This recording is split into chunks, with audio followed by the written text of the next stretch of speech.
அல்ஹம்துலில்லாஹ் வஸ்ஸலாத்து வஸ்ஸலாமு அலா ரசூலில்லாஹ். அம்மா பஅத்.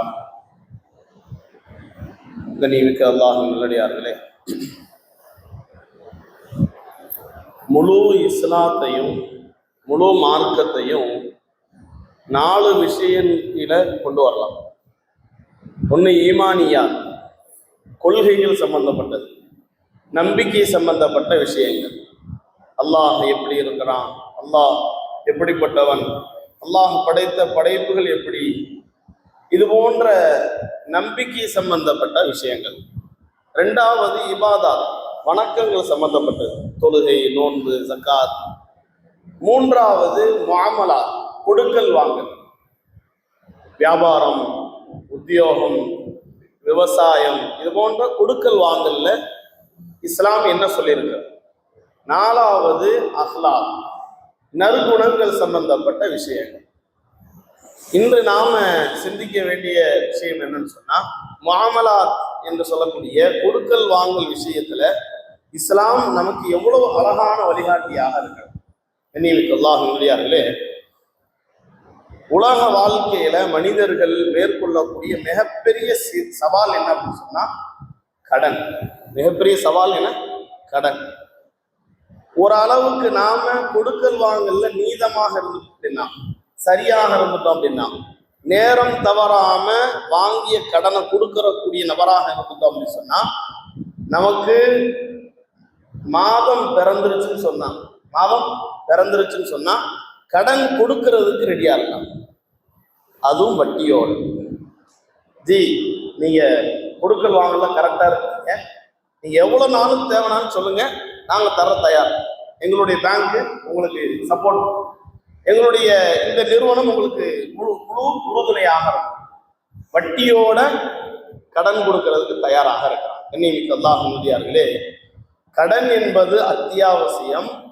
அந்த விஷயத்துல இஸ்லாம் சொல்லக்கூடிய வழிமுறைகளை பின்பற்றிட்டோம் அப்படின்னு சொன்னா அதை விட்டும் நாம பாதுகாப்பாக இருப்போம். முதல்ல என்ன அப்படின்னா, நாம கொடுக்கல் வாங்கல்ல வட்டி இல்லாமல் வியாபாரம், அதுதான் வழிகாட்டுதல், அதுதான் மார்க்கம், அதுதான் அல்லாஹும் ரசூலும் சொன்ன விஷயம். வட்டியை தவிர்க்க வேண்டும் என்பதற்காக அல்லாஹ் எப்படிப்பட்ட ஆயத்தெல்லாம் சொல்றான் பாருங்க. அல்லதீன யக்கூலூன ரிபா, யார் வட்டியை உண்பார்களோ நாளை மறுமை நாளில் ஷைத்தானால் தீண்டப்பட்ட மனிதனை போன்றுதான் அவன் நாளை மறுமை நாளில் எழுப்பப்படுவான். இன்னொரு இடத்துல சொல்றான், யா அய்யுஹல்லதீன ஆமனூ, ஈமான் கொண்டவர்களே, லா தஅகுலு ரிபா, நீங்க வட்டியை உண்ண வேண்டாம். அல்லாஹ் முதாஃபதன், அது உங்களுக்கு அதிகப்படியாக தருவதை போன்று தெரியும், அப்படிப்பட்ட நீங்க வட்டியை நீங்க உண்ண வேண்டாம் என்பதாக சொல்றான். இன்னொரு இடத்துல அல்லாஹ் சொல்றான், யார் வட்டியை வாங்குவார்களோ, வட்டியினுடைய தொடர்போடு தன்னுடைய வியாபாரத்தை வைப்பார்களோ அவர்களுக்கு அந்த வியாபாரத்தில் பரக்கத் இல்லை என்பதாக சொல்றான். யம்ஹகுல்லாஹு ரிபா வ யுர்பி ஸதகாத், அல்லாஹ் வட்டியை அழிக்கிறான். வட்டியின் மூலமாக உண்டாகக்கூடிய எல்லா சொத்துக்களையும் பரக்கத் இல்லாம ஆக்குறான். வட்டியின் மூலமாக உண்டாகக்கூடிய வியாபாரம் பரக்கத் இல்லாமல் ஆக்குறான். வ யுர்பி ஸதகாத், தர்மங்களை வளர்க்கிறான் என்பதாக பதிவு செய்யணும். அப்போ நம்மளுடைய வியாபாரங்கள்ல வட்டியுடன் கூடிய கடன் என்பது அனுமதி அல்ல.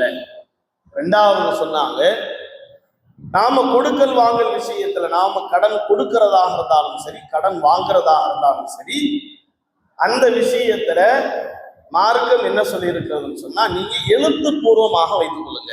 யா அய்யுஹல்லதீன ஆமனூ இதா ததாயன்தும் பிதைனி, நீங்க ஏதாவது கடன் விஷயத்துல உங்களுக்கு ஒப்பந்தம் ஏற்பட்டுதான் ஃபக்துபு, நீங்க எழுதி கொள்ளுங்க. பாகிஸ்தானுடைய மிகப்பெரிய ஒரு ஆலிம், சட்ட வல்லுநர், முஃப்தின்னு சொல்லுவாங்க, தகி உஸ்மான் சாப், அவர்கள் தான் முழு நாட்டினுடைய முஃப்தியாக திகழ்றாங்க. அவங்க சொன்ன அழகான வார்த்தையை பாருங்க. கொடுக்கல் வாங்கல் விஷயத்துல அண்ணனும் தம்பியும் அந்நியனை போன்று யோசிக்கும். அண்ணன் தானே தம்பி தானே என்பதாக நான் கொடுத்தேன், அண்ணன்னு கொடுத்தேன், ஆனா சொன்ன தேதியில வரல.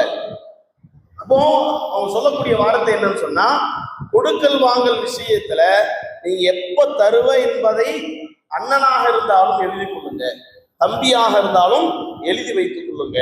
இது இஸ்லாம் நமக்கு வழிகாட்டக்கூடிய இரண்டாவது விஷயம். மூன்றாவது விஷயம், யார்கிட்ட கடன் வாங்குறோமோ, உண்மையிலேயே இஸ்லாம் சொல்லக்கூடிய வார்த்தை என்னன்னு சொன்னா, கடன் வாங்குவது சுன்னத், நபியினுடைய வளமையாக இருந்தது. யார் எப்படி எந்த நிலையில எந்த எண்ணத்துல வாங்குகிறார்களோ அதன்படிதான் அந்த சூழ்நிலையும் அமையும். நபி ஸல்லல்லாஹு அலைஹி வஸல்லம் அவருடைய ஹதீஸ், மன் அகத அம்வாலன் நாஸ், யார் மனிதனுடைய மக்களுடைய பொருளை கடனாக பெறார், யுரீது அதாஹா, அவருக்கு எண்ணம் இருக்குது, நான் கடன் வாங்கின உடனே எந்த தேதியில எந்த மாசத்துல எந்த வருஷத்துல கொடுப்பேன் அப்படின்னு எண்ணம் இருக்குதோ எழுதியிருக்கிறோமோ அந்த தேதியில நான் கொடுத்துருவேன் என்ற எண்ணத்தோடு வாங்குறார், திருப்பி கொடுப்பேன் என்ற எண்ணத்தோடு வாங்குறார். யுரீது அதாஹா, ஒருவேளை அவரால் கொடுக்க முடியல, இந்த எண்ணத்தோடு வாங்கினாரு, ஆனா கொஞ்சம் சிக்கல், கொஞ்சம் நஷ்டமாயிருச்சு, கொடுக்க முடியல, ஆனா கடனை திருப்பி கொடுக்கணும் என்ற உள்ளம் அச்சம் இருக்கிறது.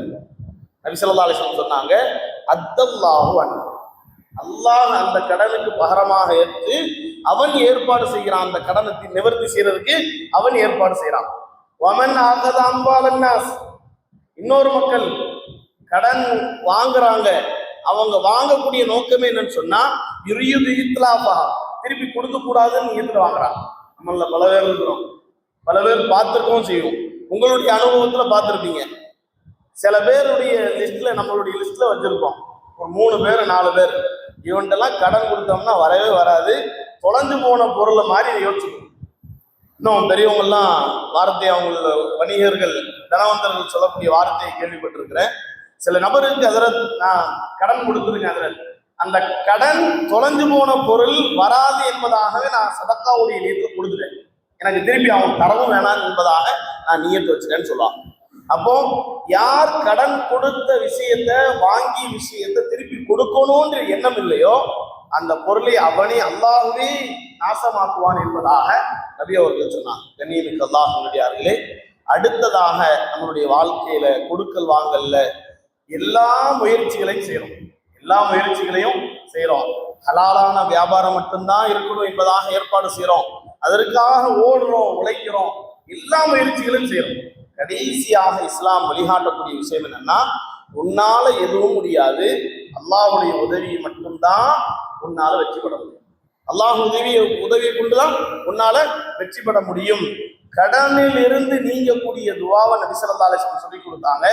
அல்லாஹும்ம க்ஃபினி பிஹலாலிக அன் ஹராமிக, யா அல்லாஹ் நீ ஆகுமாக்கப்பட்ட விஷயத்தை, நீ எதை ஹலாலாக ஆக்கியிருக்கிறாயோ அதை கொண்டு என்னை போதுமாக ஆக்கு, நீ எதையெல்லாம் ஹராமாக ஆக்கியிருக்கிறாயோ அதை விட்டும் என்னை தவிர்ந்திருக்க செய், அதை விட்டும் என்னை தவிர்ந்திருக்க செய். அடுத்ததாக சொன்னாங்க, அல்லாஹும்ம க்ஃபினா பிஹலாலிக அன் ஹராமிக் வ அக்னினா பிஃضلிக அம்மன் சிவாக், யா அல்லாஹ் உன்னை அன்றி மற்ற எல்லா உலகத்தினுடைய எல்லா விஷயத்தையும் நான் என்ன செய்றேன், அந்த விஷயத்தை விட்டும் நான் தேவையில்லாமல் இருக்கணும் என்பதற்கு உன்னுடைய ஃபضல், உன்னுடைய கிருபையை மட்டும் நான் நாடுகிறேன் என்பதாக நபி அவர்கள் துஆ செய்ய சொன்னாங்க. இப்போ இந்த துஆவை அடிக்கடி நாம் ஓதிக்கொண்டிருந்தோம். நம்மளுடைய தொழுகையில, நம்மளுடைய வியாபாரத்துல அதிகமாக இந்த துஆ ஓதிக்கொண்டிருந்தோம் சொன்னா உலமாக்கள் சொல்றாங்க, கடனால் அகப்பட்டவருக்கு இந்த துஆ கடனில் இருந்து விடுபடுவதற்கு மிக பெரும் உதவியாக இருக்கும் என்பதாக சொன்னாங்க. அல்லாஹ் சுப்ஹானஹு வ தஆலா நம்மளுடைய கொடுக்கல் வாங்கலைய ஹலாலாக ஆக்கி வைப்பானாக, வட்டி இல்லாத வியாபாரமாக கொடுக்கல் வாங்கலாக அல்லாஹ் ஆக்கி தருவானாக. அவன் சொன்ன எல்லா வழிகாட்டுதலையும் பின்பற்றி ஹலாலான சம்பாத்தியத்தோடு வாழ்ந்து மரணிக்கக்கூடிய நல்ல நசீபை தருவானாக. வ ஆகிரு தஅவானா அல்ஹம்துலில்லாஹி ரப்பில் ஆலமீன்.